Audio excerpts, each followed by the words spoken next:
Good morning students. आज हम nitrogen family के 2 मेंबर्स के बारे में पढ़ेंगे। वैसे तो देखिए थ्योरेटिकल चैप्टर है तो इसको तो हमें वैसे बुक से ही पढ़ना है, लेकिन फिर भी मैं आपको शॉर्ट में बता देती हूँ। देखो नाइट्रोजन हमने पढ़ लिया है। नाइट्रोजन को बनाने के कोई से भी तरीका पढ़ लेंगे आप कि आपने अमोनियम क्लोराइड की रिएक्शन किससे करा दी, सोडियम नाइट्राइड से करा दी, तो क्या होगा NaCl निकल जाएगा और आपके पास क्या बचेगा NH4 NO2 बचेगा। इसको जब आप गर्म करेंगे तो N2 निकल जाएगा, तो H2 निकल जाएगा, तो नाइट्रोजन बन गई। तो ऐसे नाइट्रोजन के बहुत सारे मेथड्स हैं वो आप याद करेंगे। नेक्स्ट हमारा टॉपिक है दैट इज अमोनिया। अब अमोनिया का स्ट्रक्चर इस तरीके का होता है, सबको पता है। इसके पास एक लोन पेयर है, 3 बॉन्ड पेयर है, स्ट्रक्चर sp3 है, शेप पिरामिडल है, ठीक है, कैसी है पिरामिडल। फिर आपको ये देखना है कि इसके पास लोन पेयर देने के लिए तो ये कैसे काम कर रहा है SN लुईस बेस, क्योंकि क्या है ये लोन पेयर डोनर है, डोनर है, ठीक है। तो ये कोऑर्डिनेट बॉन्ड बना लेता है,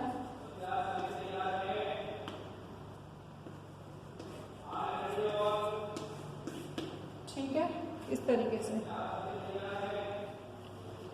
ठीक। तो ये अमोनिया की स्ट्रक्चर होगी आपकी, है ना।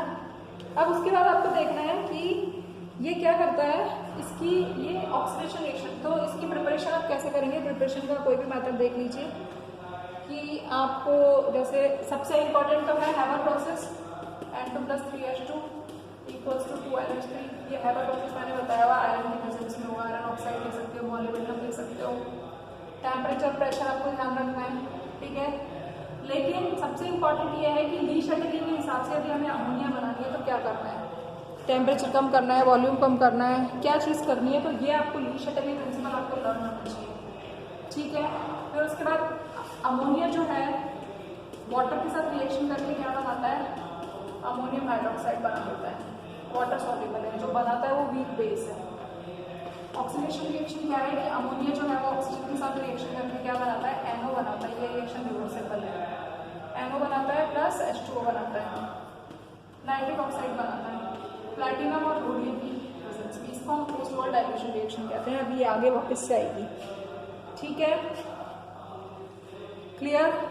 और क्या करता है ये कोऑर्डिनेट कॉम्प्लेक्स भी बनाता है। जैसे कॉपर जो है वो अमोनिया के साथ रिएक्शन करेगा तो कोऑर्डिनेशन कंपाउंड बना लेगा। कोऑर्डिनेट कंपाउंड क्योंकि अभी आपको आते नहीं है, कोऑर्डिनेट कंपाउंड वो कंपाउंड होते हैं जिसमें जो बहुत जटिल होते हैं, जो कॉम्प्लेक्स होते हैं, जैसे ये। ऐसे ही सिल्वर क्लोराइड की यदि आप अमोनिया के साथ रिएक्शन करेंगे तो क्या बन जाएगा, तो भी कोऑर्डिनेट कंपाउंड बनेगा, सिल्वर डाई अमोनियम Cl, इस तरीके से बनेगा। तो ये लाइट ब्लू होता है, ये लाइट ब्लू है, ये डार्क ब्लू है, ये वाइट प्रेसिपिटेट है, ये, और ये कलरलेस है, तो इस तरीके से किसी भी मेटल को यदि हमें आइडेंटिफाई करना है तो हम उसके कलर से पहचान सकते हैं कि मेटल अकेली है कि किसी के साथ जुड़ी हुई है। यदि अकेली है तो ऐसा कलर होगा, यदि वो उसने कॉम्प्लेक्स बनाया तो इस तरीके का होगा, ठीक है। ये रिएक्शन होगी आपकी, क्लियर। अब यूज किया है कि कहाँ कहाँ पर काम में आते हैं, फर्टिलाइजर्स के काम में आते हैं और एज ए सॉल्वेंट काम में आते हैं, लिक्विड अमोनिया का सॉल्वेंट काम में आता है नॉन एक्वस रिएक्शंस में, ठीक। HNO3 फॉर्मेशन में काम में आते हैं, रेफ्रिजरेशन में काम में आते हैं, प्रोपेलेंट के फॉर्म में यूज होते हैं, रेंसिडिटी में पैकिंग के काम में आती है लिक्विड, मतलब, है ना। तो ये सारी चीज़ें। अब नेक्स्ट टॉपिक स्टार्ट होता है दैट इज HNO3। देखो HNO3 का स्ट्रक्चर कैसा है, ऐसा है,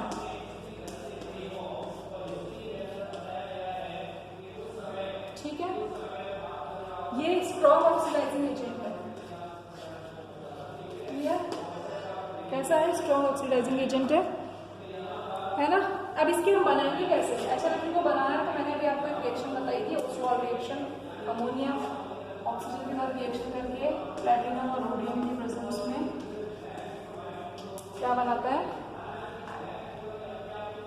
NO बनाता है प्लस H2O बनाता है।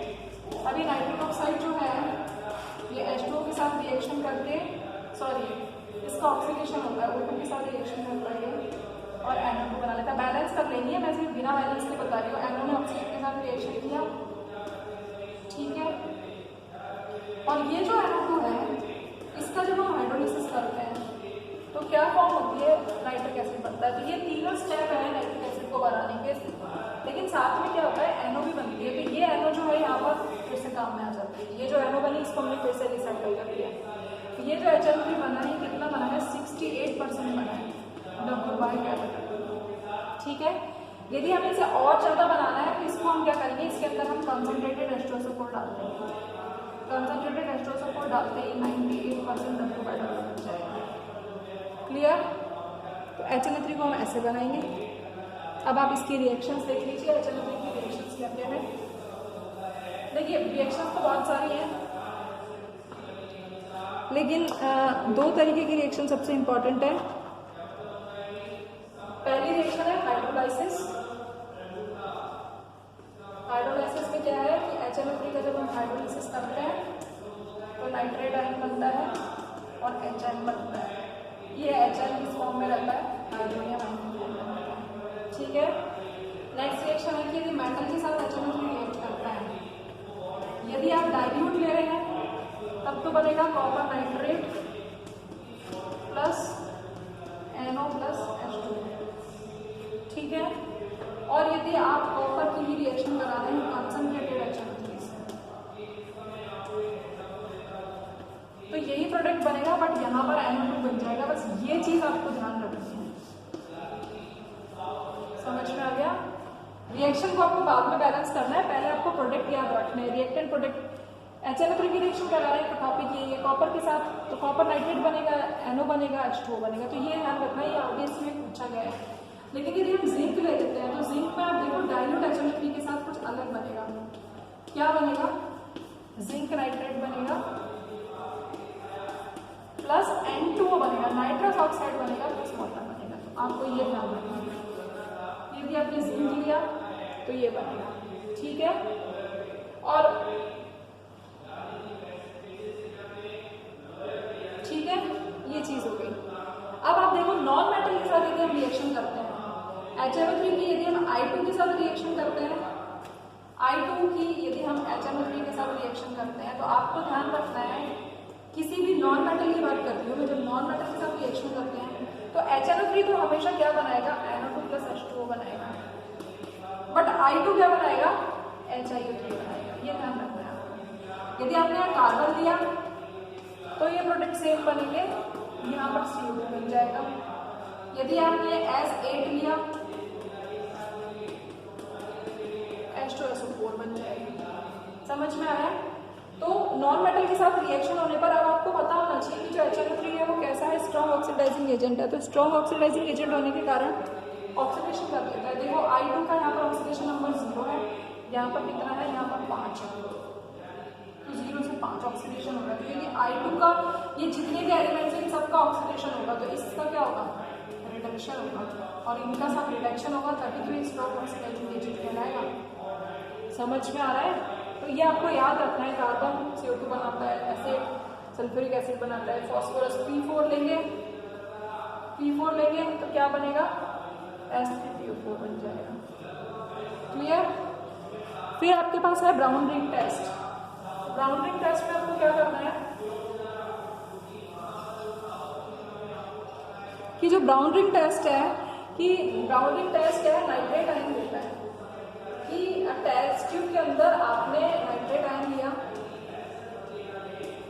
ऊपर से क्या डाला, FeSO4 सॉल्यूशन डाला, फिर कंसंट्रेटेड H2SO4 डाला।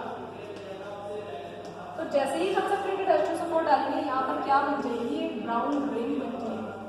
क्या बन जाएगी, एक ब्राउन रिंग। समझ में आ रहा है। एक ब्राउन रिंग फॉर्म हो जाती है। तो हो गया Fe(H2O) का होल 6 प्लस 2 प्लस क्या बन जाता है, Fe(H2O) का होल 6 ही है क्या, नहीं, यहाँ पर आपके 5 बनेगा, 5 प्लस H2। ये रिएक्शन आपको याद रखनी है। समझ में आ रहा है। फर्टिलाइजर में काम में आता है, एक्सप्लोसिव में काम में आता है, एक्सप्लोसिव एक्वा बनाने के काम में आता है। एक्वा क्या होता है? HNO3 और HCl का 3:1 का रेशियो है, ठीक है।